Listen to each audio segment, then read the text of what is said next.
Johnny Talks Sports, another episode of Johnny Talks Football. Today I'm going to discuss two things today. One, I'm going to discuss the NFL overtime rule of what it currently is and what I think it should be, and make my AFC championship game prediction and NFC championship game prediction. Let's get started with the overtime rule. Here's what it is now. There's a coin toss, and the team that wins the coin toss gets to elect to receive, kick, or enter the field. Now, 99 times out of 100, the team that wins the coin toss in overtime elects to receive first. And here's why.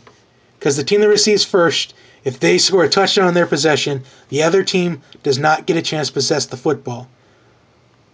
However, if the team that wins the coin toss goes down the field and only kicks a field goal, then the opposing team has one chance to either match it with a field goal or win it with a touchdown.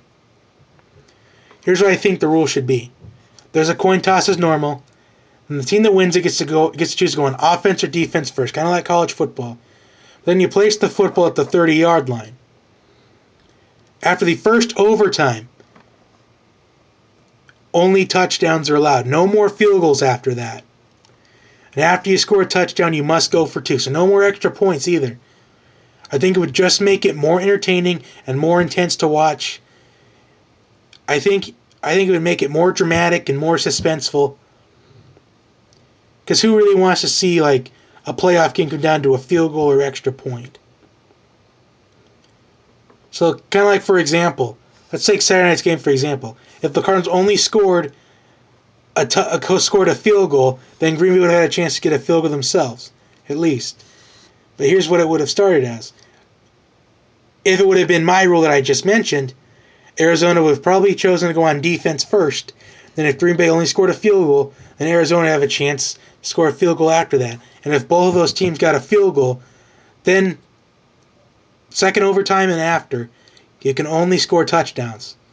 So like if it's 4th and 25 from the 30-yard line, you have to go for it. No field goal. I just think it would make teams just think about strategizing more. It would just bring the coaching knowledge up to a bare high.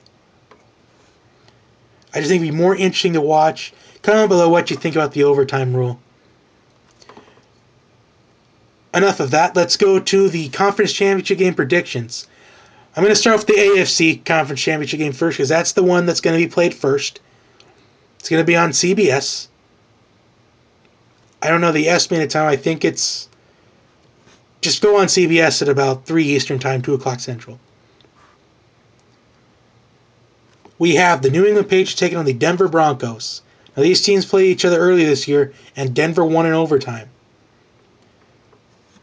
This time around, I like New England to win this game. I like it to be a 35-23 game. Now, here's why. Amendola, Edelman, and Gronk, they played together for the first time in weeks last week against Kansas City. And it feels like they dominated that game. Gronk had 2 touchdowns. I just think Denver's going to have a hard time covering Rob Gronkowski and Julian and Amendola. And plus, last week the Broncos they dropped a bunch of passes that were catchable passes. But if Denver wants to win this game or even have a shot, they have to play flawlessly. They can't turn the ball over one time. They got to catch all the catchable passes. They can't make any mistakes. I think Denver makes at least 2 mistakes in this game. I think Peyton Manning throws about 2 interceptions. I like New England to win 35-23. Now we're on to the NFC Championship game. The Arizona Cardinals taking on the Carolina Panthers. Now both these teams looking to advance to only their second Super Bowl in franchise history. I like this matchup because this is going to be an interesting one as well. I think both these ones are going to be interesting. I just think New England will probably wrap it up toward the end. I like this one to actually come down to offense in this one. It wouldn't surprise me if it came down to which quarterback made the throws in the key moments in the game. I think it'll be a defensive battle in about the first half. I think it's going to be a low-scoring game until about the middle of the third quarter. I just like both these offenses to step it up. But in the end, though, I like Carson Palmer to Larry Fitzgerald with about maybe less than 2 minutes left in the game. So I do think Arizona gets the decisive 28-24 victory. Now comment below what you think. Do you think Denver and Arizona? New England, Arizona? Denver, Carolina? New England, Carolina? Comment below what you think. Comment who you think is going to win the games this weekend. Also, if you're new to this channel, please feel free to subscribe to my channel. I'm always open to getting some new subscribers and fans. Anyway, that is it. Have a good day, everybody.